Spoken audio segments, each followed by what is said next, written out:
আজকে আমাদের সাথে ভারতীয় জনতা পার্টি দলের একজন স্পোক পার্সন রয়েছেন।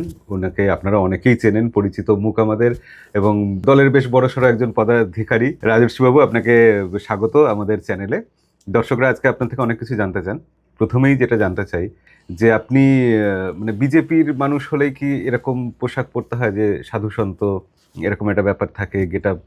ধুতি পাঞ্জাবিটা সাধু সন্তের পোশাক কবে হয়ে গেল? অনুশীলন সমিতি, বাঘা যতীন, ক্ষুদিরাম বোস, আশুতোষ লাহিড়ী, জিতেন্দ্রনাথ লাহিড়ী সবাই ধুতি পাঞ্জাবি পরেই তো দেশ স্বাধীন করেছেন, তাবড় তাবড় কাজ করেছেন। বাড়িতে ধুতি পরা একটা ম্যান্ডেটরি ব্যাপার ছিল কয়েকটা বিশেষ অনুষ্ঠানে, তাই জন্য সেটা আজকাল এটা খুব বিরল হয়ে গেছে। আপনাকে দেখে আমি আসলে প্রথমে চমকেই গেছিলাম, এবং আপনি এত লম্বা সুপুরুষ, বেশ মানাচ্ছে ভালো আপনাকে। তো এই যে বাঘা যতীনের কথা বললেন বা আগেকার দিনের বিপ্লবীদের কথা, এখন বিপ্লবটা কার বিরুদ্ধে, লড়াইটা কার বিরুদ্ধে? এখন তো দেশ স্বাধীন হয়ে গেছে, বিজেপি ক্ষমতায় আছে। কালচারাল ন্যাশনালিজমের বিরুদ্ধে যারা থাকবে তাদের বিরুদ্ধে লড়াই। ভারত তেরে টুকড়ে হোঙ্গে ইনশাল্লাহ ইনশাল্লাহ যারা বলে তাদের বিরুদ্ধে লড়াই। ভারত কি বরবাদি তক জং রহেগি যারা বলে, যারা এখনো মনে করে ভারতবর্ষ কোনোদিন কোনো রাষ্ট্র ছিল না, আলাদা আলাদা খণ্ড রাজ্য নিয়ে জাস্ট একটা জমি ছিল, তাদের বিরুদ্ধে লড়াই। যাদের কারণে 60% ওপর ভারতবর্ষ কেটে বেরিয়ে গেছে, আজকে পড়ে আছে, তাদের বিরুদ্ধে লড়াই। যাদের জন্য কয়েক কোটি বাঙালি হিন্দু উদ্বাস্তু হয়েছে, ঘর ছাড়া হয়েছে, আমার 23 পুরুষ 30 পুরুষের বাস্তু ভিটা ছাড়া আমাকে হতে হয়েছে, তাদের বিরুদ্ধে লড়াই। কিন্তু বিরোধীদের বক্তব্য এটাই যে হিন্দু খতরে মে হ্যায়, এটা বিজেপি বলছে, কিন্তু আসলে হিন্দুর সব থেকে বেশি বিপদ বিজেপির থেকেই। এটা বিভিন্ন রাজ্যে দেখা যাচ্ছে, যেমন আসামে বহু হিন্দু নিপীড়িত হয়েছেন, এরকম উদাহরণ প্রচুর রয়েছে। আসামে কোথায় হিন্দু নিপীড়িত হয়েছে? কোন জায়গায়? একটা হিন্দুকে নিয়ে এসে চলুন তো, আপনার ক্যামেরাটা নিয়ে আমাকে নিয়ে চলুন আসামে, কোথায় হিন্দু নিপীড়িত হয়েছে? এটা ন্যারেটিভ। একটা হিন্দুকে নিয়ে গিয়ে দাঁড় করিয়ে দেখাতে পারবে না যে সে নিপীড়িত হয়েছে বা তাকে কোথাও কোথাও রাখা হয়েছে। সম্পূর্ণ বাজে কথা। হিন্দু খাত্রে মে হ্যাঁ আমরা কোথায় বলছি? হিন্দু খাত্রে মে তো ওরাই বলছেন। অস্ট্রেলিয়া থেকে বিজেপি RSS এর সরকার চলছে।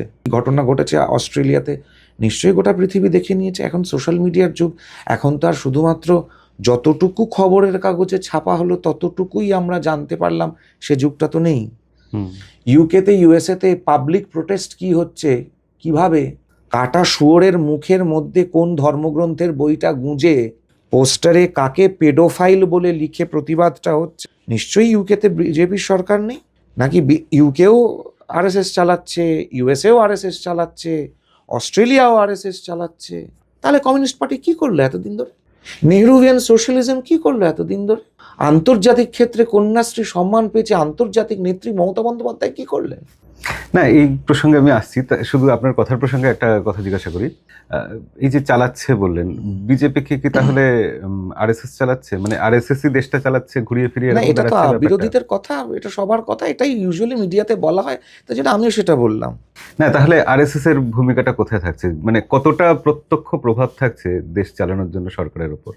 RSS believes in nation building through man making.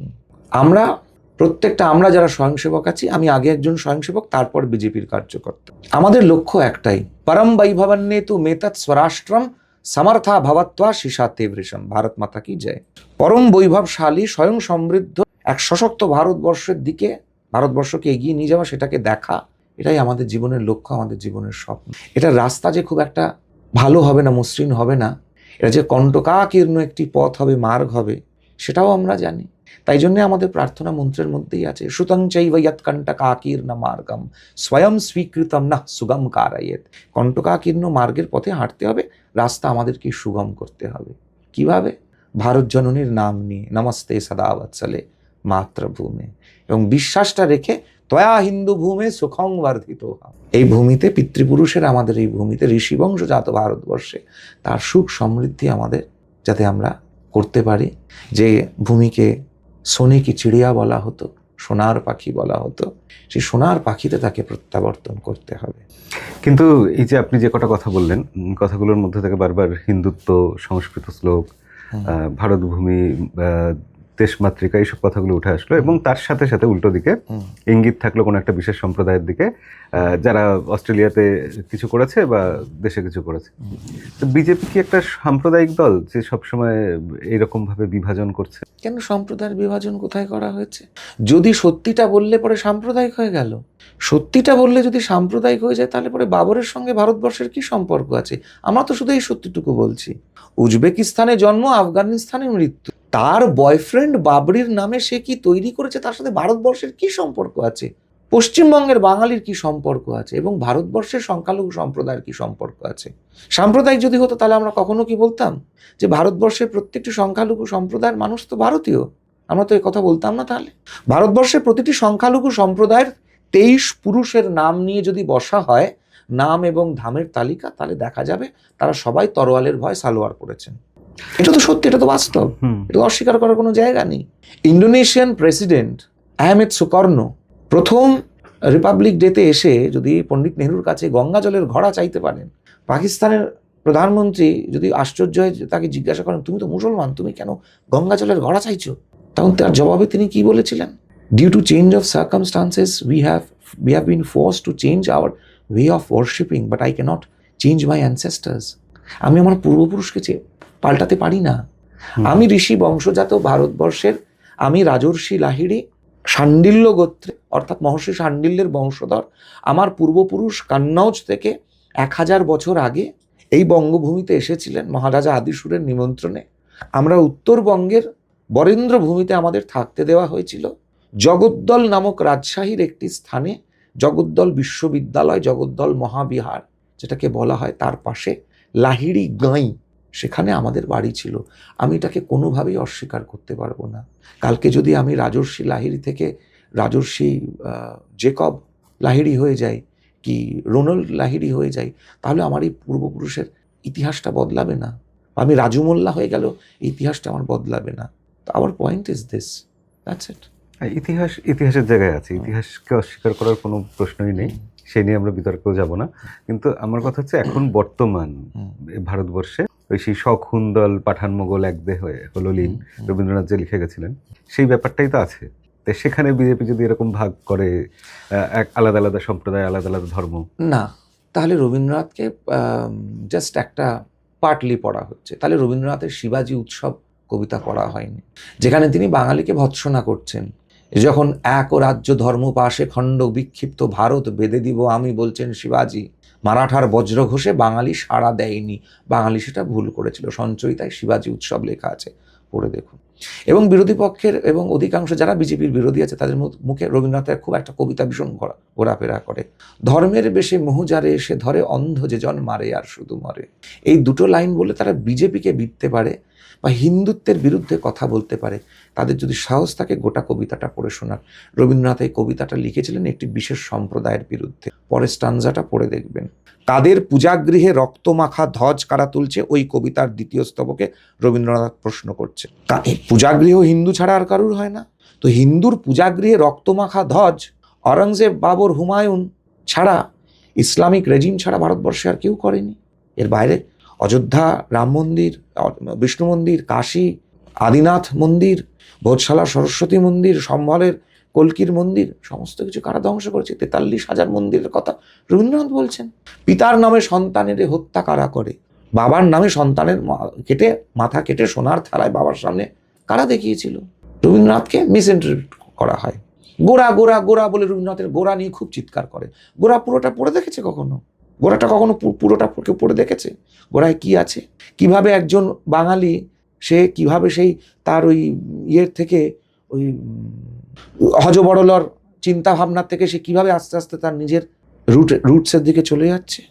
রবীন্দ্রনাথের হেমাঙ্গিনী দেবীকে লেখা যে চিঠিপত্র আছে সেটা পড়ে দেখেছে? সেটা নিয়ে বসুক তো একবার। কি লিখছেন রবীন্দ্রনাথ? সমাজের নিচের স্তর কেটে কেটে মুসলমান হয়ে যাচ্ছে। কেন লিখলেন রবীন্দ্রনাথ? যাদেরকে নিয়ে তথাকথিত সেকুলার বলানো হয়, তাদের লেখাপড়া যদি বাস্তবিক তাদের লেখা, একটা সময় সবার চিন্তা থাকে, যেরকম একটা ওই ফ্রেজটা বলা হতো না, at the age of 20 if you're not a communist you're a fool, at the age of 30 if you're still a communist you're a bigger fool। তো 20 বছর বয়সের একজন মানুষের চিন্তা ভাবনা, 30 বছর 40 বছরের চিন্তা ভাবনা এবং বাস্তবের সঙ্গে পরিচিত হওয়ার আলাদা আছে। যেটা বলছেন, অনেক সময় বলা হয় 20 অল্প বয়সী রবীন্দ্রনাথ এবং প্রৌঢ় বৃদ্ধ অভিজ্ঞ রবীন্দ্রনাথ, দুয়ের মধ্যে অনেক তফাৎ আছে। কিন্তু আপনি যে এই কথাগুলো বলছেন, দলের ন্যারেটিভ তো এটা নয়। দলের ন্যারেটিভ এটাই যে মুসলিম ধর্ম বা ইসলাম ধর্মে যারা আছেন বা যারা খ্রিস্টান, সবাইকে নিয়েই ভারতবর্ষ। একদম, এটা তো বিজেপি নিজেই বলছে। এটা আমাদেরই তো নিয়ম। সেটা আমি তো বলছি আপনাকে বাস্তবের কোন জায়গাটাতে আছে, দলের থেকে আলাদা কিছু নয় তো। তাই জন্য তো আমরা বললাম যে আমরা তো সবকা সাথ সবকা বিকাশ সবকা বিশ্বাস বলি। আমাদের লড়াইটা হচ্ছে যারা এটাকে মানতে চায় না তাদের বিরুদ্ধে, বন্দে মাতরমের বিরুদ্ধে যারা কথা বলেন, এটা হচ্ছে তাদের। এই যে কালচারাল ন্যাশনালিজম, আমি বললামটা কি একদম প্রথম থেকে, কালচারাল ন্যাশনালিজম, আমরা ভারতীয়, এই আইডেন্টিটিটাকে যারা অস্বীকার করেন, যারা খিলাফতের দিকে যেতে চান, একটা হচ্ছে প্রো খিলাফত আর একটা হচ্ছে প্রো ভারত। আমার দলের কোনো ন্যারেটিভই কখনো ভারত বোধের বাইরে যাবে না, বাইরে যায় না। আপনি যে আজকে বললেন যে ধর্ম সম্প্রদায়ের কথা, তাহলে কি আমরা ঋষি অরবিন্দকে অস্বীকার করব? I no longer see this nationalism as a creed. It is itself a religion. That Sanatan Dharma is nationalism. This Hindu nation was born with it. With it, it rises. With it, it moves. And if Sanatan Dharma is capable to be destroyed, so shall nationalism. যাহা দেশাত্মবোধ তাহাই হিন্দুত্ববোধ, দুটোর মধ্যে কোনো ভেদ নেই। এটা 1909 সালে Joykrishna library, উত্তরপাড়ায় ঋষি অরবিন্দ বলে যাচ্ছে। তাহলে অরবিন্দ ভুলছিলেন? না, অরবিন্দ ভুল ছিলেন কিনা সেটা বিচার করার ক্ষমতা আমার নেই, কিন্তু এটা তো মানতে হবে যে ভারতবর্ষ শুধু হিন্দুদের নয়। সেই জায়গাতে আপনার বক্তব্যটাকে, সেই প্রশ্নটাই আমি বারবার করতে চাই। Bharat by birth by soul is of Hindus, for the Hindus, by the Hindu. হিন্দু মানে শুধুমাত্র, কিন্তু এটা হচ্ছে না যে আমি হিন্দু বলে, যাদের পূর্বপুরুষ হিন্দু ছিলেন তারা তাহলে কি? এটা কালচারাল ন্যাশনালিজম বনাম কালচারাল বারবেরিয়ান, তাদের লড়াই। ভারতবর্ষের সাথে অসভ্য বর্বর যাযাবর মরুদস্যু আরব বেদুইন সংস্কৃতির কোনো মিল নেই। সেটাকে জোর করে এখানে চাপানো, সেটার বিরোধিতা আমরা করি। আমরা তো রাস খানের কথা বলছি, আমরা তো বুল্লে শাহর কথা বলছি, আমরা তো প্রেসিডেন্ট কালামের কথা বলছি, আমরা তো সেই ভগবান জগন্নাথের সেই ভক্তের কথা বলছি যার জন্য 7 দিন তিনি তার রথ আটকে দিয়েছিলেন মন্দির থেকে বেরিয়ে, শালবেগের কথা। আমরা এই ভারতবর্ষ চাই, যে যার নিজের মত পন্থ অনুসারে তার ঈশ্বরের উপাসনা করবেন, অসুবিধা নেই তো। বোমা বেঁধে, চালের বিনিময়, রক্তের বিনিময়, ব্লাড অ্যান্ড আয়রন পলিসি করে কনভার্সন করানো, মাতৃশক্তিকে তুলে নিয়ে যাওয়া, এটা কোন ধরনের? কিন্তু এই যে আপনি কথাগুলো বলছেন, এইগুলো যখন হেডলাইন হচ্ছে, এক তলায় চাপা পড়ে যাচ্ছে, টাকার দাম ডলারের তুলনায় 91 টাকা হয়ে গেছে, ভারতের ইকোনমি অতটাও ভালো গ্রো করছে না, চাকরি দিনকে দিন কমে যাচ্ছে, সেই জায়গাগুলোতে মানে ওই হেডলাইনের তলায় চাপা দেওয়ার জন্য এই ন্যারেটিভ, নাকি স্বতঃস্ফূর্তভাবে চাপা পড়ে যাচ্ছে? ভারতবর্ষের অর্থনীতি খুব খারাপ চলছে, এটা কি IMF বলছে, ওয়ার্ল্ড ব্যাংক বলছে, বিশ্বের যারা অর্থনীতিবিদ আছেন তারা বলছেন, না যারা নালন্দা বিশ্ববিদ্যালয় প্রতিষ্ঠিত করার নাম করে সরকারি বহু অর্থ তার হিসেব না দিয়ে দেশ ছেড়ে চলে গেছেন সে ধরনের মানুষরা বলছেন, সেই অর্থনীতিবিদরা বলছেন? না, যদি ভারতবর্ষের অর্থনীতি এত খারাপ হয়ে থাকতো তাহলে 6.5 লক্ষ কোটি টাকা বা 6 লক্ষ কোটি টাকা ঋণ নিয়ে আমাদের প্রতিবেশী দেশটা ডুবে গেল, সেখানে একটা সিভিল ওয়ার হয়ে গেল, কু হয়ে গেল, দেশের রাষ্ট্রপ্রধানদেরকে দেশ ছেড়ে পালাতে হলো। আর আপনি যে রাজ্যের মধ্যে বসে আছেন, এই রাজ্যের এখন 10 লক্ষ কোটি টাকা ঋণ, তারপরেও রাজ্যে কোনো কু হচ্ছে না, রাজ্যের শাসককে এখনো দেশ ছেড়ে পালাতে হচ্ছে না, রাজ্যটা নিলামে এখনো ওঠেনি, যদিও রাজ্যের ঋণপত্রগুলো নিলামে উঠেছে, সংবাদ মাধ্যমের লিগাল নোটিশে বেরিয়েছিল, নিশ্চয়ই সবাই দেখেছেন।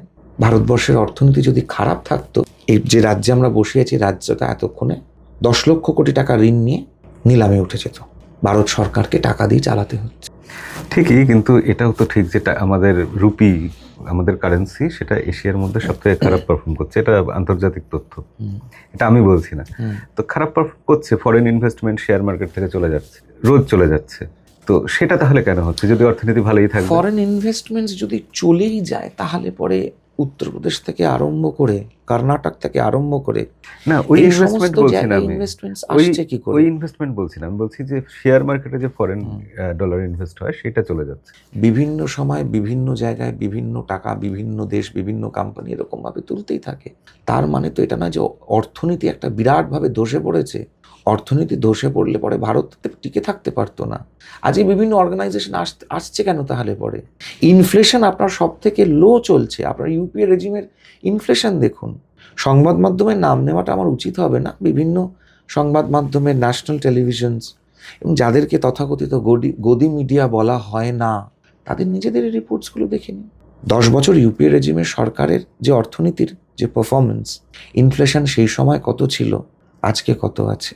চাকরি কলক্ষ, কোটি ইপিএফ অ্যাকাউন্টস খুলেছে, কোটি মুদ্রা লোন নেওয়া হয়েছে, সেটা দেখলেই তো ভারতবর্ষের রোজগারের একটা কম্পারেটিভ অ্যানালিসিস করা সম্ভবপর হবে। তার কতটা অংশ পশ্চিমবঙ্গে হয়েছে। এই যে এত স্টার্ট আপস খুলছে, ইউনিকর্ন কোম্পানিজ খুলেছে, মানে 100 বিলিয়ন কোম্পানিজ, পশ্চিমবঙ্গের বাঙালির দ্বারা কটা ইউনিকর্ন কোম্পানিজ হয়েছে? কেন হয়নি? স্টার্ট আপস পশ্চিমবঙ্গে কেন হচ্ছে না, যেখানে বাঙালি, একই বাঙালি, সে ব্যাঙ্গালোরে করতে পারছে, দিল্লিতে করতে পারছে, মুম্বাইতে করতে পারছে, পশ্চিমবঙ্গে কলকাতা শহরের বাঙালি কেন স্টার্ট আপস করতে পারছে না? বাঙালি ইনভেস্ট করছে না কেন? বলা অভিযোগ লাগানোটা খুব সহজ। হেভি ইন্ডাস্ট্রি এখানে এখনো অব্দি এলো না কেন? চেঞ্জ অফ রেজিম তো 15 বছর হয়ে গেছে। কটা হেভি ইন্ডাস্ট্রিজের ফিতে কাটা হয়েছে? দাসনগর কার নামে ছিল? আলামোহন দাস। একটা সূচ থেকে আরম্ভ করে বড় লোহার ইনফ্রাস্ট্রাকচারের ম্যানুফ্যাকচারিং কনসার্নস ছিল আলামোহন দাসের, দাসনগর। কেন সেটা রিভাইভ হলো না? জেসপ, ডানলপ খোলার কথা কেন বলা হচ্ছে না? যে দার্জিলিংয়ের চা গোটা বিশ্বে দাবিয়ে বেড়াতো, তাবড় তাবড় রাষ্ট্রপ্রধানরা দার্জিলিংয়ের চা ছাড়া অন্য কোনো চা খেতেন না, সেটাকে চায়না, শ্রীলঙ্কা কি করে টেক্কা দিচ্ছে? কেন সেটা নিয়ে সরকারের কোনো রকম, কোনো রাজ্য সরকারের কোনো হেলদোল নেই? সেটাকে রিভাইভ করার কি চেষ্টা করা হয়েছে? আমার কলকাতা শহরের বাজারে তো শীতকাল পড়েছে, গোটা গড়িহাট, লেক মার্কেট, কোলে মার্কেট, সমস্ত মার্কেট তো নাগপুরের লেবুতে ছেয়ে গেছে। কেন আমার দার্জিলিংয়ের লেবু পাওয়া যায় না কেন? ছোটবেলায় তো আমার দার্জিলিংয়ের কমলা লেবু পেতাম। সেই ইন্ডাস্ট্রিটা কোথায় গেল? Agro industry. আগামীকাল আমাকে রায়গঞ্জে যেতে হবে। রায়গঞ্জ তুলাইপাজি চালের জন্য বিশ্ববিখ্যাত ছিল। ভীষণ সুগন্ধি একটা চাল, তুলাইপাজি চাল এবং কচি পাঁঠার মাংসের ঝোল বাঙালির অত্যন্ত প্রিয় খাদ্য। তুলাইপাজি চালের অবস্থা কি? বালুরঘাট গোবিন্দভোগ চালের জন্য বিখ্যাত। কত দাম বাড়ছে গোবিন্দভোগ চালের প্রতিনিয়ত? কেন? অদ্ভুত একটা চাল হতো পশ্চিমবঙ্গে, বর্ধমানে সীতাশাল চাল, যার থেকে সীতাভোগ তৈরি হতো। কি হলো? সেই চালটা উঠেই গেল, চালটা পাওয়াই যায় না।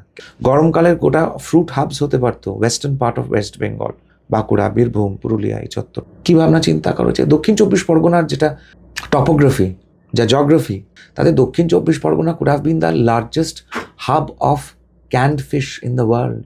ক্যান্ড ফিশ গোটা পৃথিবীর বাজারে ভীষণভাবে চাহিদা আছে।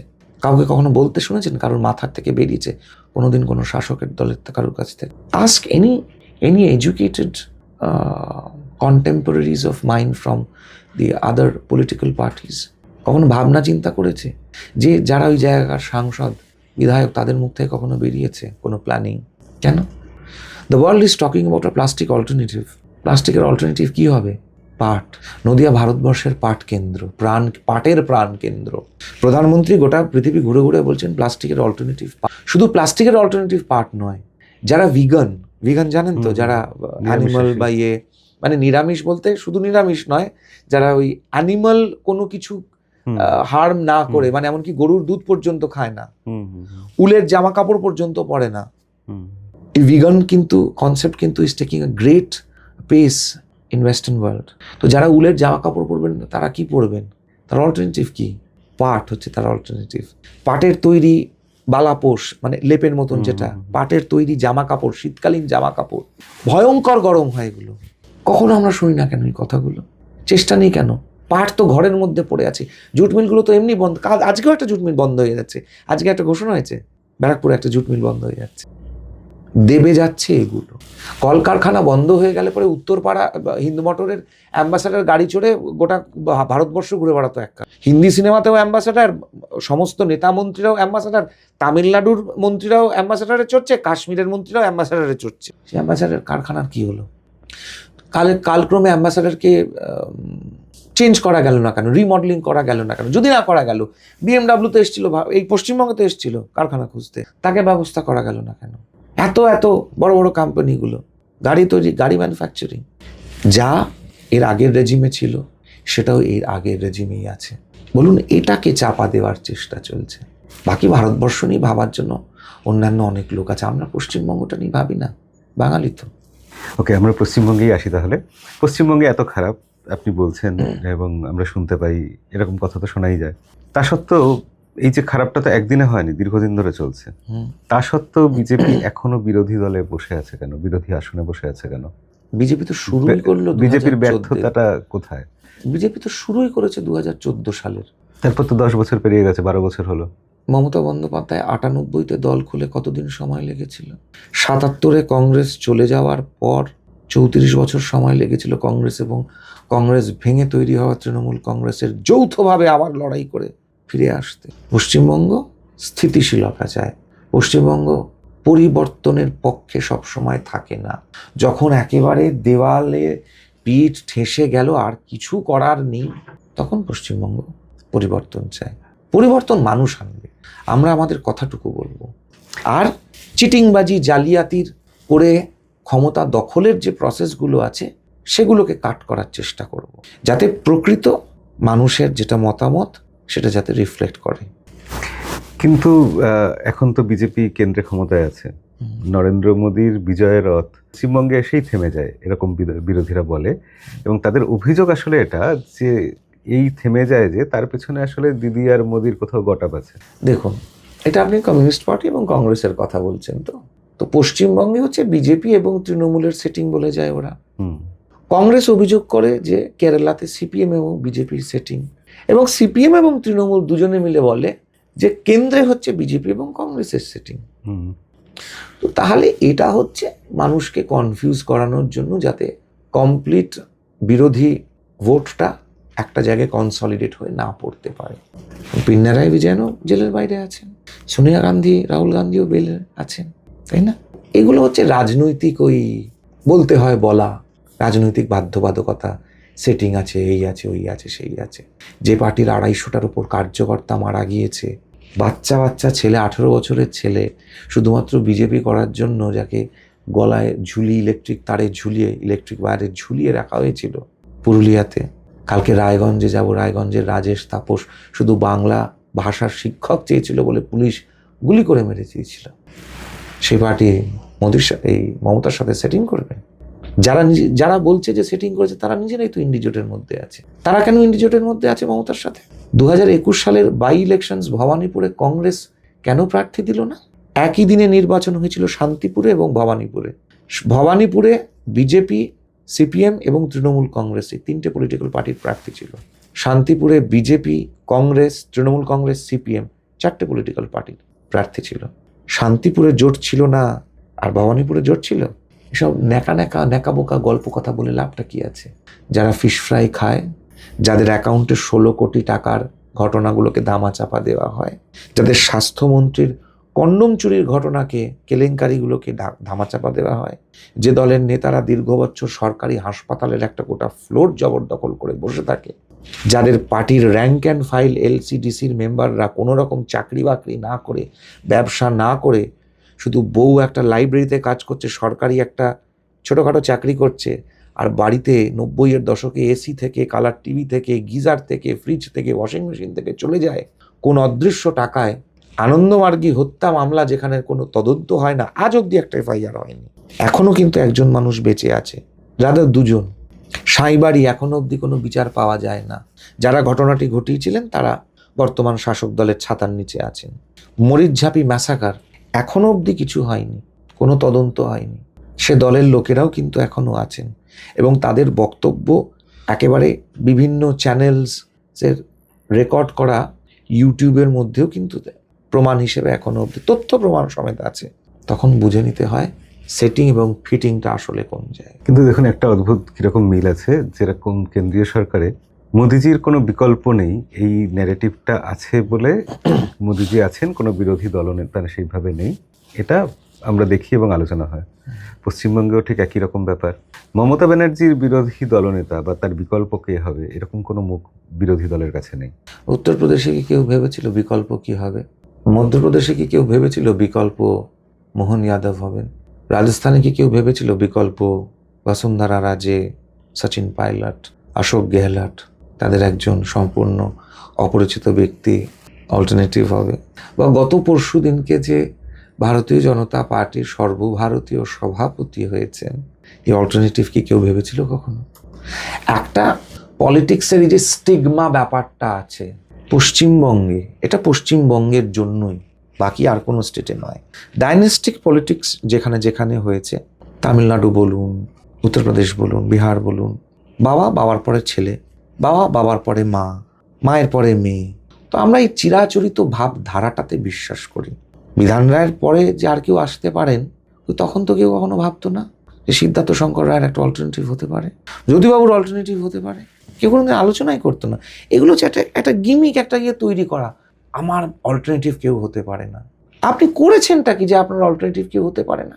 একটা সল্টলেক যুব ভারতীর ক্রীড়াঙ্গনে একটা প্রোগ্রাম করতে পারে না আপনার পুলিশ, আপনার প্রশাসন। তা আপনার অল্টারনেটিভ, ওরকম অল্টারনেটিভ আমরা ভাববই না। আপনার প্রচুর অল্টারনেটিভ আছে। আমি মুখ্যমন্ত্রীর কথা বলছি পশ্চিমবঙ্গের। পশ্চিমবঙ্গের মুখ্যমন্ত্রী বিজেপির বিরোধী সল্টলেকের স্টেডিয়ামে প্রোগ্রাম করে তিনি দেখালেন যে তার নেতৃত্বাধীন সরকার কি করতে পারে, তার দলের লোক কি করতে পারে, তার মানসিকতার পরিচালনা শক্তি কি করতে পারে। আর একই দিকে একই ইন্ডিজোটে থাকা তেলেঙ্গানা মুখ্যমন্ত্রী রেবন্ত রেড্ডি বিজেপি বিরোধী, উনারই সহকর্মী, উনারই কলিগ, উনারই জোটের মধ্যে থাকা আরেকজন চিফ মিনিস্টার, একদিকে পশ্চিমবঙ্গের ইন্ডিজোটের একজন শরিক হ্যাজ মিজারেবলি ফেলড, আরেকদিকে ইন্ডিজোটের আরেকজন শরিক has come out with flying colours. Hyderabad আমার বিরোধী দল তো, কিন্তু আমাকে প্রশংসা করতে আমি বাধ্য হচ্ছি, এবং এটা সবাই বলছে। যদি হায়দ্রাবাদ করতে পারে, রেবন্ত রেড্ডি করতে পারে, তাহলে মমতা বন্দ্যোপাধ্যায় কেন করতে পারলেন না? তাহলে what alternative does she think herself to be? She is not at all an alternative. আমাদের দলে এত নেতা আছে, they are far more better in ideas. She doesn't even have an idea of her own. যখন সিঙ্গুর নিয়ে ঘটনা ঘটছে, যখন লড়াই চলছে সিঙ্গুর নিয়ে, রাহুলদা, শ্রমিকদা তখন প্রস্তাব রেখেছিলেন বুদ্ধবাবুর কাছে, গুজরাট, মহারাষ্ট্র, পাঞ্জাব কিন্তু আমাদের সরকার নয়, মহারাষ্ট্র তখন আমাদের সরকার নেই, গুজরাটই শুধু আমাদের সরকার, কিন্তু তিনটে রাজ্য একটা স্পেসিফিক মডেল ফলো করছে। This is a tried and tested model. আপনি এই মডেলটা ফলো করুন সিঙ্গুরে। আপনার যতটা জমি লাগবে আপনি তার থেকে 10% জমি এক্সট্রা নিন। আপনার 100 একর লাগবে, আরবিট্রারিলি আমি বলছি 100 একর লাগবে, আপনি 10 একর তার সাথে আরও 10% এক্সট্রা জমি অ্যাকোয়ার করুন। অ্যাকোয়ার করে ওই 10% জমিটাকে ডেভেলপ করুন। পুরো বাকি যে জমিটা ডেভেলপ করছেন যেরকম, ওই 10% জমিটাকেও 110 একরকে আপনি একসাথে ডেভেলপ করুন। করে ওই যে 10 একর আপনি এক্সট্রা নিয়েছেন, ওই ডেভেলপড ল্যান্ডের ওইটা আপনি যে কৃষকদের সবার কাছ থেকে ওই 110 একর জমিটা নিয়েছে, ওইটাকে স্মল ইউনিটসে ভাগ তাদেরকে দিয়ে দিন, যাতে তারা কোনো ব্যবসা করতে পারে, তারা যাতে সেটাকে কাজে লাগাতে পারে। This is tried and tested method এতগুলো রাজ্যে, এবং এটা সাকসেসফুল হয়েছে। কিন্তু বুদ্ধবাবু কি বক্তব্য ছিল? যাদের বিধানসভায় প্রতিনিধি নেই তাদের কথা শোনা প্রয়োজনীয়তা বোধ করি না। তাহলে আজকে আপনি যে কথাটা বললেন যে বিরোধীরা অভিযোগ করছে দিদি মোদির সেটিং, তা মানে ইফ ইউ ফলো দেন, তাহলে আমাদেরকে এই ভাষাতেই বলতে হয়, যাদের বিধানসভায় প্রতিনিধিত্ব নেই তাদের এসব ফালতু অভিযোগের কথা বলে লাভ নেই। অন্তত ইলেকশন কমিশনের পাবলিশ করা প্রত্যেকটা নির্বাচনের পরে ফর্ম 20 তো এ ধরনের কোনো কথা বলছে না। তুমি কমিউনিস্ট পার্টি, তুমি কংগ্রেস, তোমার গোটা ভোটটা ট্রান্সফার করবে তৃণমূল কংগ্রেসকে আর মমতাকে, আর বলবে সেটিং আছে আমার সাথে। আমি চ্যালেঞ্জ করছি, আমি আপনাকে ফর্ম 20 নিয়ে দেখিয়ে দেবো। 2011 election, 2014 election, 2016 election, 2019 election, 2021 election, 2024 election. 2011, 14, 16 যে বুথে বিজেপির 0 ভোট ছিল, সিপিএম তৃণমূলের সমানে সমানে ভোট ছিল, কোথাও কোনো বুথে সিপিএম তৃণমূলের থেকে বেশি ভোটে ছিল, কোথাও কংগ্রেস সিপিএম এর থেকে বেশি ছিল, কিন্তু 3টে পলিটিক্যাল পার্টিরই ভোট ছিল, বিজেপি 0 ছিল। 11, 14, 16, 19, 21, 24 এই 3 বছর বিজেপি এই বুথগুলোতে তখনও 0, এখনো আছে, কিন্তু এই 3 বছরে সিপিএম কংগ্রেসও কিন্তু 0 হয়ে গেছে। গোটা বুথের পুরো 100% ভোট গিয়ে পড়ছে তৃণমূলে। আর তারা বলছে ভোট ট্রান্সফার হয়েছে, সিপিএম এর ভোট বিজেপিতে ট্রান্সফার হয়েছে। তারা বলছে সেটিং আছে মমতার সাথে আমাদের। তা আপনারা ভোটটা ট্রান্সফার করলেন কেন? আপনাদের ভোটাররা সব তৃণমূলকে ভোট দিচ্ছে কেন? ফর্ম 20 নিয়ে হাতে নিয়ে কথা বলবে, বুথ বাই বুথ খুলে দেখিয়ে দেবো। এর আগে আরজি করের একটা বড় ঘটনা ঘটলো, তারপরে এসএসসি শিক্ষক নিয়োগের নানা রকম দুর্নীতি, এরকম নিয়মিত কিছু না কিছু বড় ইভেন্ট পশ্চিমবঙ্গে হচ্ছে, যেটাতে সরকার পক্ষ বিপাকে পড়ছে। তো সেই জায়গাতে বিজেপি কি সেই অ্যাডভান্টেজটা নিতে পারছে না বিরোধী দল হিসাবে, যে এইরকম একটা কিছু আন্দোলন হবে, এরকম একটা জায়গায় কিছু ঘটনা ঘটবে, বিরোধী দল তো সেটার অপেক্ষাতেই থাকে। প্রথম কথা হচ্ছে ইভেন্ট শব্দটা বলাটা বোধহয় ঠিক হবে না, দুর্ভাগ্যের ইভেন্ট রাদার। কারণ কেউ এরকমভাবে এরকমভাবে মার্ডার হবে, খুন হবে, প্ল্যান্ড মার্ডার হবে, এবং সেটা নিয়ে রাজনীতি, বড় দুর্ভাগ্যের বিষয়টা।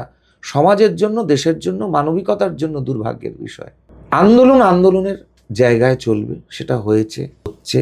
কিন্তু প্রশ্ন হচ্ছে এর থেকে আমরা কি শিক্ষা নেব, আমরা কি করব?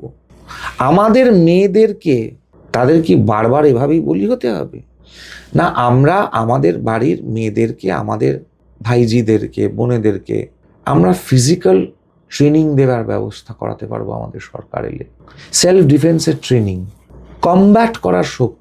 আমরা বাঙালি, আমরা প্রত্যেক বছর মা দুর্গার পুজো করি, মা কালীর পুজো করি, কৃষ্ণনগর চন্দননগরে জগদ্ধাত্রী পুজো করি, মায়েদের হাতে অস্ত্র থাকে। তাহলে আমাদের বোনেরা, আমাদের ভাইজিরা কেন দুর্বল হবে? তারা প্রয়োজনে সেই দুর্গার রূপ, কালীর রূপ কেন ধারণ করতে পারবে না? এই না এরকম করিস না, এসব বাদ দে না, এগুলো বাদ দে না, একটু এসব চিন্তা ভাবনা করিস না বাবা, কি দরকার তোর ঝামেলা করার? এই মাইন্ডসেট থেকে আমরা আমাদের সমাজকে বার করে নিয়ে আসতে চাই। কিন্তু এই দুর্বলতা তো বিজেপির নেতাদের মধ্যে দেখা যাচ্ছে। তার কারণ কি অনেকটা এরকম যে বিজেপিতে বহু নেতা এমন এসেছেন, সর্বোচ্চ স্তরে রয়েছেন, যারা তৃণমূল থেকে এসছেন, তৃণমূলের ডিএনএ নিয়ে এসছেন, তার জন্য তারা সেই রকম ভাবে সরকারের বিরুদ্ধে আন্দোলন তৈরি করতে পারছেন। সরকারের বিরুদ্ধে আন্দোলন তো বিজেপি করেছে। আরজি কর বলুন, আরজি করের এই ঘটনা আজকে আপনাদের কাছে আপনারা জানতে পেরেছেন, আপনারা উচ্চারণ করছেন। যদি অগ্নিমিত্রা পল, সজল ঘোষ না থাকতো, তাহলে আরজি করের ঘটনাটাকে আত্মহত্যা বলে চালিয়ে দেওয়া হতো। ঠিক যেরকম ভাবে, কারণ আত্মহত্যা বলে তো ফোনটা করা হয়েছিল তার মা বাবাকে। যদি অগ্নিমিত্রা পল, সজল ঘোষ ঝাঁপিয়ে পড়ে গাড়িটা না আটকা, তাহলে কি আপনার মনে হয় এটা আজকে মানুষ জানতে পারতো? এই আন্দোলন বিজেপির জন্য হয়েছে, ঘটনা বিজেপির জন্য সামনে এসেছে। কার এখানে কি আছে? চাকরি বাকরি, আমি তো নিজে থেকেছি করুণাময়ীতে, যখন চাকরি বাকরির জন্য গড়াগড়ি খাচ্ছে। যদি বিজেপি না থাকতো, যদি তরুণ, আমি, সজলদা, প্রিয়াঙ্কা দি, অগ্নিমিত্রা দি, আমরা যদি না থাকতাম সেদিনকে, সে রাত্রে সল্ট লেকে যখন পুলিশ এসে অ্যারেস্ট করতে নিয়ে গেছিল যারা চাকরির আন্দোলনে নেমেছিল, আজকে চাকরির লড়াই হতো? এইভাবে যে একটা অর্গানাইজড ওয়েতে গোটা পশ্চিমবঙ্গ, একটা রাজ্য সরকার ইনভলভড হয়ে এইভাবে সরকারি চাকরি করেছে, সরকারি দুর্নীতি করেছে, সরকার নিজেই দুর্নীতি করেছে, এটা প্রমাণ হতো। এটা যেরকম প্রমাণ হয়েছে, তেমনি নাকি অভয়ার মা বাবার দোতলা বাড়ি হয়ে গেছে, দিল্লি কলকাতা যাওয়ার টিকিট অটোমেটিক হয়ে গেছে, তাদের যদিও সেই সংস্থান ছিল না, এরকম আমাদের পডকাস্টে এসে একাধিক নেতা অভিযোগ করেছেন। সেগুলো কিভাবে হয়েছে? অভয়ের মা বাবার দোতলা বাড়ি হয়েছে কোন জায়গায়? তাদের তো নিজেদের একটা আশ্রয়স্থল ছিল। কিন্তু তাদের অর্থনৈতিক সঙ্গতি তো অতটা ছিল না। হ্যাঁ, ছিল না, তারা সেভাবেই চলছেন।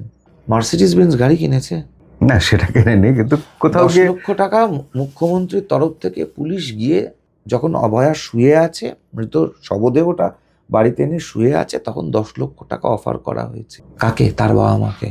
তারা বলছে অভয়ের আর্থিক অবস্থা ফিরে গেছে। তাহলে যে মুখ্যমন্ত্রীর গোটার পরিবার ডালির চালে থাকায় একটা পরিবার, বাবা নাকি পুরোহিতগিরি করতো লোকের বাড়িতে, তাদের ওই সাধনটা কি করে হলো বলুন তো? ওই রাস্তার উপর আরেকটু এগিয়ে গিয়ে তো ওই গণেশ কার্তিক না কার একটা বড় ফ্ল্যাট বাড়ি হয়েছে, 35টা প্লট। কি করে হলো বলুন তো? কোন টাকার থেকে? এই যে অভিষেক ব্যানার্জি বিদেশে যাচ্ছে, এই টাকাটা কোথার থেকে? ওই যে বড় BMW গাড়িটা চড়ে ঘুরে বেড়ায় অভিষেক ব্যানার্জি, BMWর কত দাম? ও কত টাকা রোজগার করেছে আজ পর্যন্ত জীবনে? ও বিদেশে যাচ্ছে, আমেরিকাতে যাওয়ার জন্য টাকা কত টাকা লাগে? বোথ ওয়ে টিকিটসের, ওখানে থাকা খাওয়া, তারপর যেখানেও চোখের অপারেশন করালো, ওই জন হপকিন্স না কি নাম হসপিটালটার, যেখানে আমেরিকান বিলিয়নার্সরা চিকিৎসা করানোর সাহস পায় না, কি করে করালো ওখানে? এগুলোর জবাব আগে তারা দিক।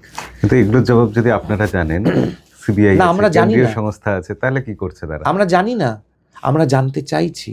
কিন্তু কালকে এরকম হবে না তো যে অভিষেক ব্যানার্জি সিবিআই অভিযান করলো আর পরবর্তীকালে অভিষেক ব্যানার্জি বিজেপিতে এসে যোগ দিলেন, এরকম সম্ভাবনাও তো থাকে। অভিষেক রাজনীতি তো বন্দ্যোপাধ্যায় ইম্পসিবল কিছু বিজেপিতে নয়। যোগদান দিতে চাইছেন, এটা অভিষেক বন্দ্যোপাধ্যায় নিজেও ভাবছেন বলে তো আমার মনে হয় না না। এখন ভাববেন না, যখন ওই আবার ইডি আসবে, সিবিআই আসবে, এরকম তো ইতিহাস আছে। অভিষেক বন্দ্যোপাধ্যায় তাহলে পরে এবার তো আপনার বলতে হবে যে রাহুল গান্ধীও আগামী দিনে হয়তো চলে আসবে, এবার ট্রাম্পও জয়েন করতে পারে, পুতিনও জয়েন করতে পারে। ভারতীয় জনতা পার্টির সঙ্গে এখন তো তাহলে অস্ট্রেলিয়াতে যা ঘটনা ঘটছে, আমরা তো অস্ট্রেলিয়ান জনতা পার্টিও খুলে নিয়েছি, এরপরে তো ইউকে জনতা পার্টি খুলবো। আগামী দিনে এরকম গল্পের গরু গাছে কেন, একেবারে মঙ্গল ছাড়িয়ে ইউরেনাস, নেপচুন, প্লুটো অব্দি চলে না যাবে। আমাদের এখানে তৃণমূলের স্পোক পার্সন বলেছিলেন যে বিজেপি হচ্ছে ওয়াশিং মেশিন, হুম। যে তৃণমূল থেকে যারা দুর্নীতি করে তারা গিয়ে ওখানে পরিষ্কার হয়ে গিয়ে নেতা হয়ে যায়। তো উনি যদি জানেনই কারা দুর্নীতি করছে, তাহলে তাদেরকে ওনার দল জেলের মধ্যে ঢোকাচ্ছে না কেন?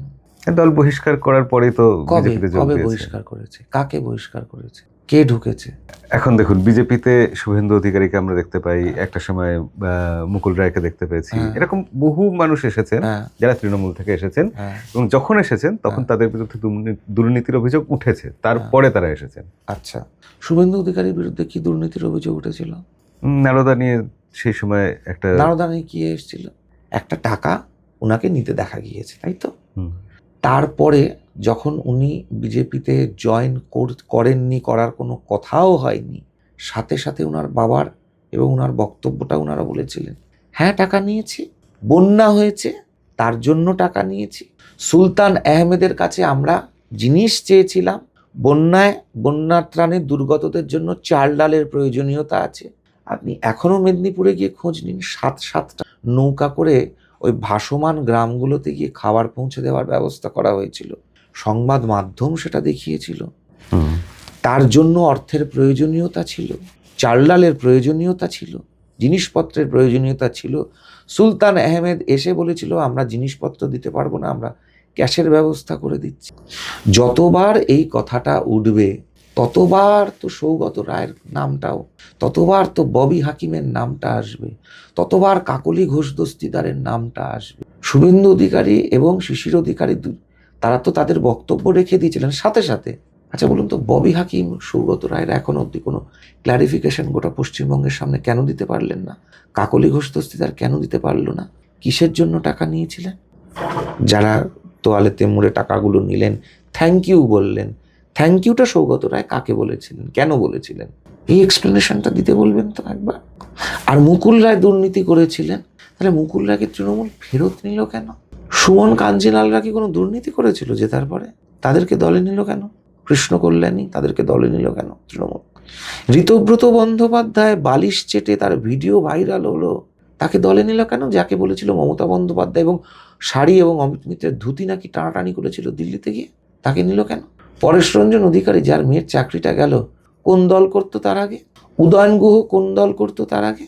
কুন্তল, শান্তনু, ওই বালি চাকরির জন্য যেগুলো গ্রেপ্তার হয়েছে, কোন দলের ছিল, কোন দল করতো?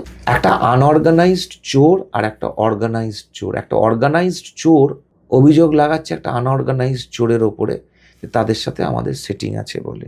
তফাৎটা হচ্ছে এইটাই। ব্যাংশাল কোর্টে যাবেন, একটা ঘরের বাইরে এখনো অবধি সঞ্চয়িতা বড় বড় করে লেখা আছে। এই তৃণমূল যখন আমাদের মামলা ফামলা দেয় তখন যেতে হয়, তো তখন দেখতে পাই সঞ্চয়িতা এরকম ঘর জুড়ে এরকম ফাইল রাখা। তৃণমূল এখনো অবধি সেটাকে নিয়ে নাড়াচাড়া করলো না কেন? লেফট ফ্রন্ট আমলে হয়েছিল তো। চন্দন বসুর সম্পত্তি নিয়ে তদন্ত করলো না কেন বলুন তো? এত কথা বলেছিল। লোহাচুর কেলেঙ্কারি কি হলো? বেঙ্গল ল্যাম্প কি হলো? যতীন চক্রবর্তী ধনে প্রাণে মারা গেলেন কেন? কি হয়েছিল তার? কি এমন অভিযোগ তুলেছিলেন জ্যোতিবাবুর বিরুদ্ধে? আচ্ছা, জ্যোতিবাবু কি আদৌ কমিউনিস্ট পার্টির প্রথম মুখ্যমন্ত্রীর পছন্দ ছিলেন? প্রথম কমিউনিস্ট পার্টির মুখ্যমন্ত্রীর পছন্দ কে ছিল? সিটুর পছন্দ কাকে ছিল? কাকে নিয়ে চিন্তা ভাবনা করা হচ্ছিল? তারাতলার কোন পার্কে কোন কমিউনিস্ট পার্টির নেতা বেধড়ক মার খেলেন, আধমরা করে তাকে ফেলে রেখে দেওয়া হলো? তিনি কি প্রথম মুখ্যমন্ত্রীর পছন্দ ছিলেন? এগুলো নিয়ে তদন্ত করতে বলুন তো মমতাকে। তৃণমূলের মুখপাত্র আসবে যখন, কিছু করতে হবে না, শুধু দয়া করে আনন্দ মার্গের মামলাটা একটু করুন না, ওইটুকু করুক, তাহলেই হয়ে যাবে। পশ্চিমবঙ্গে যে বিজেপি আছে তারা কি নিজেরা কোনো মতামত দিতে পারে নাকি সব দিল্লি থেকেই নির্দেশ আসে? বা আপনারা যদি কিছু বলেন যেটা দিল্লির পছন্দ হলো না, আপনাদের কিভাবে সেটাতে কন্ট্রোল করা হয়, শাসন করা হয়? কোনো শাসনের কোনো ব্যাপার নেই তো এরকম। পশ্চিমবঙ্গ বিজেপির মতন চলবে। দলের আভ্যন্তরীণ ব্যাপার সেটা দল নিজেদের মধ্যে ঠিক করবে, আলাপ আলোচনার মধ্যে। আমাদের কোনো ডিক্টেটর কিছু নেই তো, একে এটা বলে দেওয়া হলো, ওকে এটা বলে দেওয়া হলো। বিজেপি একটা কার্যকর্তাদের পার্টি। একজন সম্পূর্ণ অপরিচিত গ্রাউন্ড লেভেল কার্যকর্তা, যে লোকটা, মানুষটা নির্বাচনের সময় আমাদের সঙ্গে এসে রাস্তায় রাস্তায় দরজায় দরজায় ঘুরেছেন 21-এর নির্বাচনে রাসবিহারী বিধানসভা কেন্দ্রে, সেই মানুষটা আজকে মধ্যপ্রদেশের মুখ্যমন্ত্রী মোহন যাদব। মাটিতে বসে আমাদের সঙ্গে খেয়েছে, রাত ভোর জেগে কাজ করেছে। 19-এর নির্বাচনে যে লোকটা এমনি ঘুরে বেরিয়েছে আমাদের সঙ্গে, সে আজকে বিজেপির সর্বভারতীয় সভাপতি। তো এগুলো হচ্ছে মিথ। আমরা কমিউনিস্ট এবং কংগ্রেস কালচারে পশ্চিমবঙ্গ দেখেছি তো, যে কালকে কে কংগ্রেসের প্রদেশের সভাপতি আছেন সেটা আমরা জানতাম না, রাতারাতি সভাপতি বদল হয়ে যেত। কে কংগ্রেসের প্রার্থী হচ্ছে সেটা আমরা জানতে পারতাম না। 4 জন কংগ্রেসের প্রার্থী জমা দিত, তারপরে পরবর্তীকালে সিম্বল কাকে অ্যালট করা হলো তার যে একটা চিঠি এলো, সেটাকে জমা করলো, বাকি 3 জন তুলে নিল। এটাই তো নিয়ম ছিল কংগ্রেসের মধ্যে। এই কালচারটা দেখে আমরা মানুষ হয়েছি তো, তাই জন্য আমার মনে হয় আমাদের সবার একটা ধারণা যে আমাদের বোধহয় ইন্দিরা গান্ধীর মতন কোনো একটা শাসন আসতো, সঞ্জয় গান্ধী ইন্দিরা গান্ধীর মতো একটা শাসন আসছে দিল্লি থেকে, এই তুমকো ইয়া কাটনা পারেগা। বা মমতার ডিক্টেটরশিপ দেখে আমরা একটা অভ্যস্ত হয়ে গেছি যে না, তাহলে পরে আমাদের এখানে হয়তো শ্রমিক দা, রাহুল দা, দিলীপ দা, শুভেন্দু দা, সুকান্ত দা কেউ একটা ডিক্টেটরশিপ করে না, এটা হয় না। আমার নেতৃত্ব বসে আলোচনা করেন, গণতান্ত্রিক উপায় আলোচনার মধ্যে একটা রাস্তা বেরোয়। এখন যদি ভোট হয় হঠাৎ, বিজেপি যে হেরে যাবে এই মুহূর্তে পশ্চিমবঙ্গে, এটা কি স্বীকার করেন? এই মুহূর্তে যদি ভোট হয়, তৃণমূল হারবে এইটুকু আমি জানি, বিজেপির হারার দূর দূরান্তে কোনো সম্ভাবনা নেই।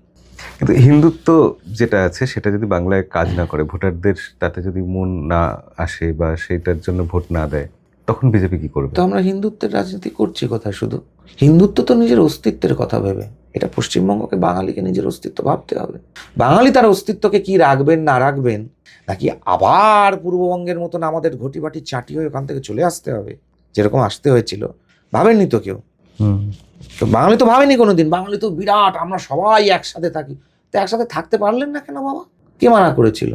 আরে সেটা ছাড়ুন মশাই, যখন আপনার পার্টিশন হচ্ছে, আপনার ভাগ হয়ে গেছে, ওখানে 100 জনের মধ্যে 70 জন হচ্ছে এক সম্প্রদায়ের আর 30 জন হচ্ছে হিন্দু।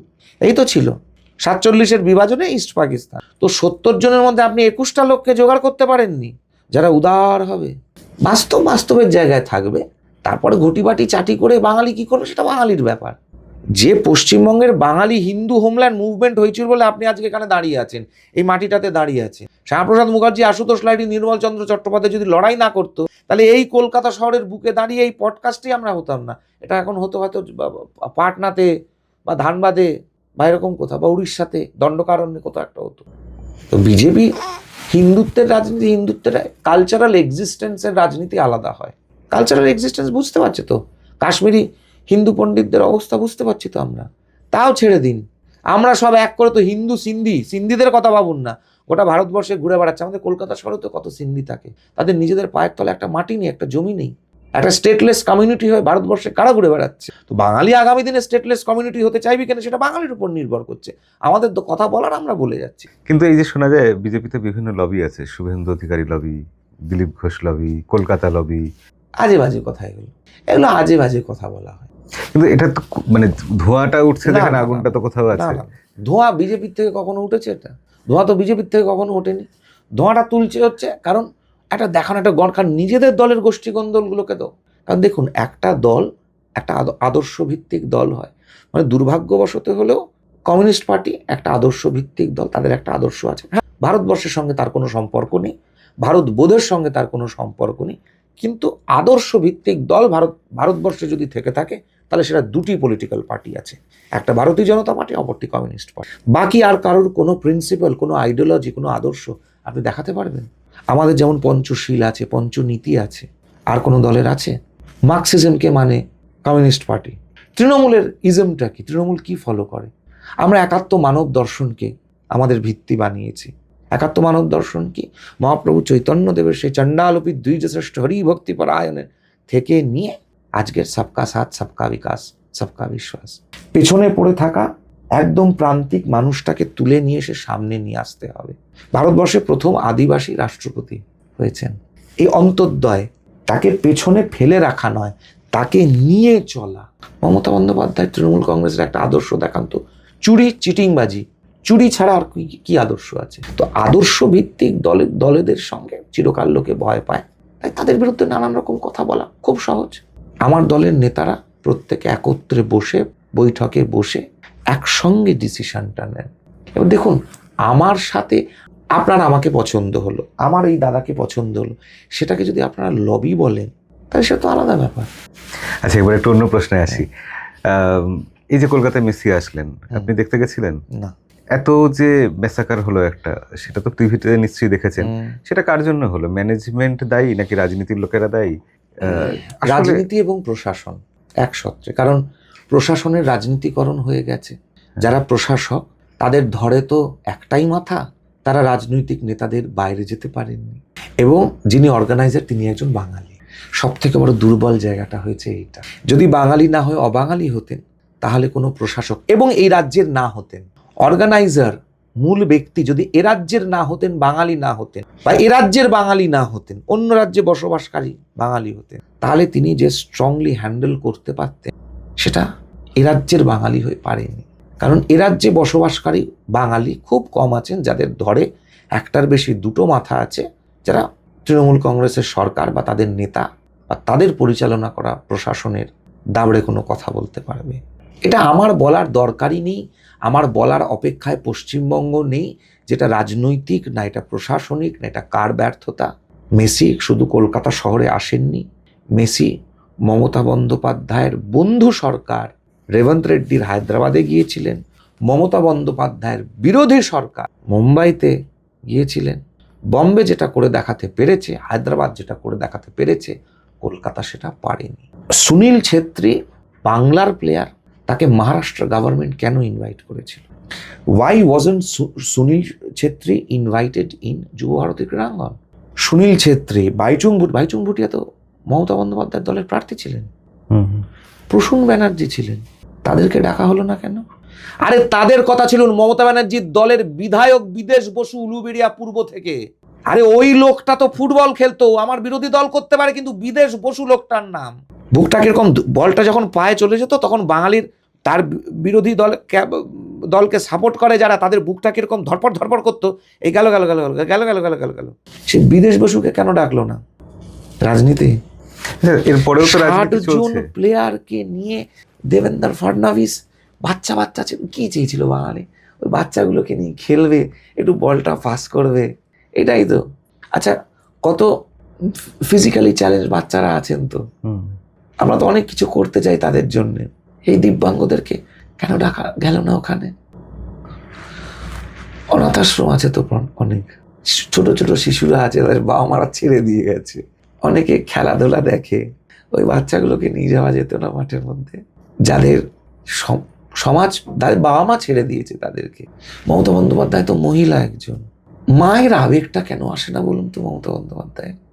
বিশ্বাস করুন, আমার হাতে ক্ষমতা থাকলে আমি এটা করতাম।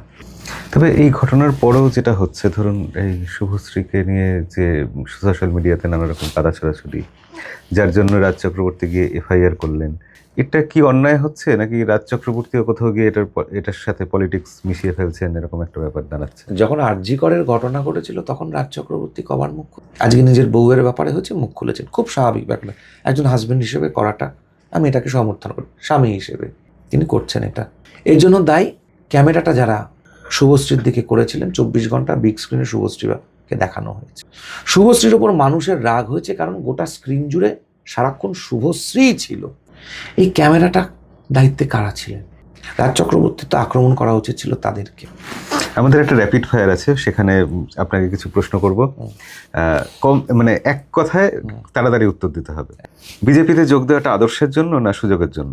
যখন বিজেপিকে কেউ চিনত না তখন বিজেপির সঙ্গে আমরা যুক্ত। যখন বিজেপি করলে পরে কেউ সুবিধা পাবে একথা দুঃস্বপ্নেও হয়তো কেউ ভাবতে পারতো না, তাহলে সেটা তো আর সুযোগ সুবিধার জন্য কিছু বলা যেতে পারে না। বরঞ্চ এখনো অবধি কেউ কোনো দেখাতে পারবে না যে কোনো একটা সুযোগ সুবিধাও কিছু চেয়েছি বা নিতে চেয়েছি। রাজনীতি করলে কম্প্রোমাইজ করাটা কি খুব জরুরি? করতেই হয়? একদমই নয়, একদমই নয়। তৃণমূলের সবথেকে শক্তিশালী অস্ত্রটা কি? মুসলিম ভোট ব্যাংক। তৃণমূলকে হারাতে বিজেপির 1 নম্বর স্ট্র্যাটেজি কি?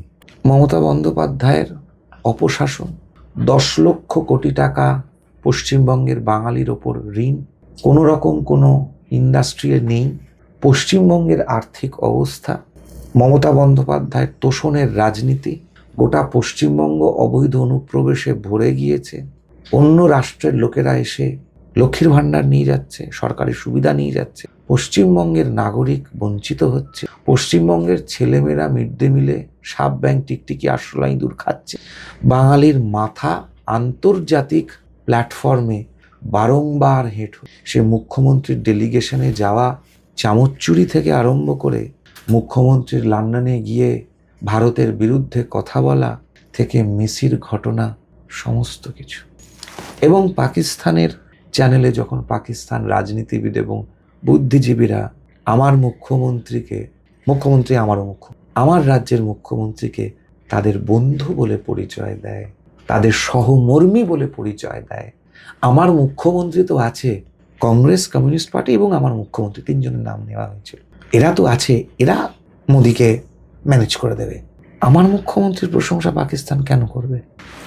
এই সমস্ত কিছু নিয়ে যাওয়া হবে। ইলেকট্রিকের পার ইউনিট কস্ট নিয়ে যাওয়া হবে। অন্য রাজ্যের ইলেকট্রিসিটির পার ইউনিট কস্ট কত, পশ্চিমবঙ্গের কত। কলকাতা শহরের প্রপার্টি ট্যাক্স, সাউথ ক্যালকাটার আরবান পপুলেশন, ছোট ফ্ল্যাটে থাকা, বড় ফ্ল্যাটে থাকা, ইন্টেরিয়ার ডেকোরেশন দুর্দর্শ, 50 লাখ টাকা দিয়ে ইন্টেরিয়ার ডেকোরেশন করা ফ্ল্যাট, সেই প্রপার্টিগুলোর ট্যাক্স কত আর অন্য শহরে কত। সুযোগ সুবিধা কলকাতা পৌরসভা কি দিচ্ছে, এবং এই হাই রাইজগুলোতে থাকা বাঙালির নিচগুলো কারা ঘিরে ফেলছে, আকাশ থেকে পড়লে কিন্তু খুব লাগে। গ্রাউন্ড পলিটিক্স না সোশ্যাল মিডিয়া, কোনটা বেশি জরুরি এখনকার দিনে? দুটোই সময় সম্পূর্ণ দুটোই প্রয়োজনীয়তা আছে। গ্রাউন্ড পলিটিক্স ছাড়া পলিটিক্যাল পেনিট্রেশন হয় না। আর সোশ্যাল মিডিয়া সব থেকে বড় বুন হচ্ছে আপনাকে পলিটিশিয়ানসরা কি বলছে, applicable for all political party, politicians কি বলছে তার উপরে আপনাকে নির্ভরশীল হতে হয় না, আপনি সত্যিটা জানতে পারবেন। ছোট্ট কয়েকটা ঘটনার উদাহরণ দিয়ে, আবার সেই হয়তো সাম্প্রদায়িকতাই হবে। দেখবেন কমিউনিস্ট পার্টির নেতারা খুব একটা কথা বলেন, জ্যোতি বসু বলেছিলেন 90-এর সময় একজনও দাঙ্গা করতে এলে তাকে গুলি চালিয়ে দাও। জ্যোতিবাবু বলেছিলেন সরকার না চাইলে দাঙ্গা হয়। খুব বোস্ট করে তারা এই কথাটা। বাস্তবের সঙ্গে এই কথাটার কতটা রিয়ালিটি আছে? কলকাতা শহরে পার্ক সার্কাসের মোড়ে বিখ্যাত বাঙালির একটা মিষ্টির দোকান আছে, বেগবাগানের মোড়ে। ঠিক পার্ক সার্কাসটা ছাড়িয়ে গড়িয়াহাটের দিকে যেতেই পরের ক্রসিংটাতে ডানাতে বেগবাগান। গোটা মিষ্টির দোকানটাকে ভেঙে চুড়ে তছনছ করে 90-এর দশকে ঘটনা ঘটেছিল। পুলিশ অফিসার কে দাঁড়িয়েছিল সেই সময় সেখানে? কিন্তু তা সত্ত্বেও ন্যারেটিভটা চালানো হয়। পার্ক সার্কাসে একটা গোটা বস্তি আগুন লাগিয়ে দেওয়া হয়েছিল, সরকার তো গুলি চালায়নি। আজকে খবরের কাগজ খুললে পরে, সোশ্যাল মিডিয়া খুললে পরে মুর্শিদাবাদের কয়েকটা জায়গার নাম আপনি খুব দেখতে পাবেন। হরিহরপাড়া, 80-র দশকে এই হরিহরপাড়ার থানাগুলোতে গিয়ে দেখুন তো কতগুলো এফআইআর, কতগুলো কমপ্লেন জমা পড়েছে। 80-র দশকে, 90 বলছি না, 70-80-র দশকে হরিহরপাড়া, বামনাবাদ, কাটরা মসজিদ, নসিপুর হল্ট, কতগুলো ঘটনা এখানে ঘটেছে যেগুলোকে ধামা চাপা দেওয়া হয়েছে দিনের পর দিন। তো সোশ্যাল মিডিয়া এই মিথগুলো বাস্ট হয়ে যায়। সাভারকার মুচলেখা দিয়েছিলেন, সাভারকারের মুচলেখা এখনো অবধি কোনো পলিটিক্যাল পার্টি এত বছর সরকারের থেকে বার করাতে পারেনি। কি মুচলেখাটা দিয়েছিলেন? কিন্তু কমিউনিস্ট পার্টির নেতা পিসি যোশী, কমিউনিস্ট পার্টির নেতা শ্রীপদ অমৃত ডাঙ্গে, কমিউনিস্ট পার্টির নেতা মুজাফফর আহমেদ কাকাবাবু, যার নামে সিপিএমের আলিমুদ্দিন স্ট্রিটের বিল্ডিংটা, নিশীথ সেনগুপ্ত, কমিউনিস্ট পার্টির জেনারেল সেক্রেটারি নিশীথ দাশগুপ্ত, তারা কেন মুচলেখা দিয়েছিলেন? র্যাঙ্ক অ্যান্ড ফাইল কংগ্রেস পার্টির কটা নেতা 50 বছরের জেল হয়েছিল? কোন কমিউনিস্ট পার্টির নেতার 50 বছরের জেল হয়েছিল? হিটলারকে নিয়ে অনেক কথা বলেন কমিউনিস্ট পার্টির লোকেরা। হিটলারের সঙ্গে যখন স্টালিনের চুক্তি ছিল এবং হিটলার ফ্রান্সকে আক্রমণ করলেন, তখন ভারতীয় কমিউনিস্ট এবং ফ্রেঞ্চ কমিউনিস্টদের একটারও কোনো তার বিরুদ্ধে লেখা একটা লাইনও ছিল না কেন? এই মিথ বাস্টিং গুলো হয়েছে। ধর্মীয় রাজনীতি কোন দলের জন্য প্লাস পয়েন্ট না মাইনাস পয়েন্ট? এটা কি এভাবে এক কথায় বলা যায়? ধর্মীয় রাজনীতি কে চায়? না, কোনো দল যদি করে সেটা তার জন্য প্লাস পয়েন্ট হিসেবে আপনি দেখবেন না মাইনাস পয়েন্ট হিসেবে দেখবেন? ধর্মীয় রাজনীতি মুসলিম লীগ ছাড়া আর কেউ করেনি। সেটা তাদের জন্য প্লাস হয়েছে না মাইনাস? আপনার দৃষ্টিভঙ্গি কি বলে? মুসলিম লীগের পার্সপেক্টিভে এলে পরে জিন্দাবাদ সাকসেসফুল। ওকে, আচ্ছা, ডবল ইঞ্জিন স্লোগান কি এখন ফ্লপ? কেন? একদমই নয়। একদিন যদি কোনোদিন রাজনীতি ছাড়তে হয় তখন কি করবেন? তারপর রাজনীতি ছেড়ে দিয়ে আমি পিএইচডি করতে চলে যাব, যদি ছাড়তে হয় পিএইচডি করার আছে। রাজনীতি যে করছেন এতদিন, কখনো এরকম হয়েছে যে সত্যি কথা বলার জন্য কোনো বিপদে পড়েছেন, অসুবিধায় পড়েছেন, শাস্তি পেয়েছেন? কখনো হয়নি। রাজনীতিতে যে মানুষের বিশ্বাস কমে যাচ্ছে এটা বলা হয় সবসময়, কথাটা কি ঠিক? একদম নিঃসন্দেহে। এটা যদি ঠিক হয় তাহলে বিজেপি কিভাবে মানুষের মনে জায়গা করে নেবে? Fresh blood, young blood, educated politicians, vision, mission. 5 বছর পরে বিজেপি কি করতে চায়, 20 বছর পরে বিজেপি কি করতে চায়, বিজেপি সবসময় এই লাইনে হাঁটে। বিজেপির প্ল্যান, অ্যাকশন, দেশকে কোন জায়গায় নিয়ে যেতে চাই, এগুলো আছে, যেগুলো কোনো রিজিয়নাল পলিটিক্যাল পার্টিজের কাছে নেই। 2047 আমরা অর্থনীতিকে কোথায় দেখতে চাই? 3 trillion economy, 5 trillion economy, second largest economy. প্রোডাকশনে আমরা কোন জায়গায় ওয়ার্ল্ডকে নিয়ে যেতে চাই, ওয়ার্ল্ডের প্রোডাকশনের র্যাঙ্কিংয়ে আমরা কোথায় থাকতে চাই, ফরেক্স রিজার্ভ ভারতবর্ষ কোন জায়গায় থাকবে, সোনা যেগুলো নরসিংহরাও বন্ধক দিয়ে রেখেছিলেন সেগুলোকে ফেরত নিয়ে আসা। বিজেপির ভিশন আছে, বিজেপির মিশন আছে। ওই যে প্রথমেই আপনাকে বলেছিলাম, নমস্তে সদা বৎসলে মাতৃভূমে পরম বৈভবন্যে তু মেতৎ স্বরাষ্ট্রম সমর্থা ভবত্তা শিশাতে বৃষৎ। এই পরম বৈভবন্যে মেতৎ স্বরাষ্ট্র, পরম বৈভবন্যে তু মেতৎ স্বরাষ্ট্রম সমর্থা ভবত্তা শিশাতে। এই লক্ষ্যটা আমাদের কাছে আছে। উই নো আমাদের গোলস কি কি আছে। We just working out the paths to achieve them. Babri মসজিদ শুনলে কি মনে হয়? বিহারের কথা না পশ্চিমবঙ্গের কথা? বাবরের বয়ফ্রেন্ডের কথা মনে হয়, যার সাথে ভারতবর্ষের কোনো সম্পর্ক নেই। যাক, অনেক ধন্যবাদ আপনাকে আমাদের এখানে এত প্রশ্নের এরকম উত্তর দেওয়ার জন্য, সরাসরি কথা বলার জন্য। আর দর্শকদের কাছে অনুরোধ রইল, যা যা প্রশ্ন আপনাদের মনে থাকবে অবশ্যই কমেন্টে লিখে জানাবেন। আমরা রাজর্ষি বাবুকে ভবিষ্যতে কোনোদিন আবার আমাদের মধ্যে পেলে তার কাছ থেকে সেই প্রশ্নগুলোর উত্তর জানতে চাইবো। তো আজকের ভিডিও এই অবধি। আপনি যদি কিছু বলতে চান দর্শকদের, শেষ কথা কি বলবেন?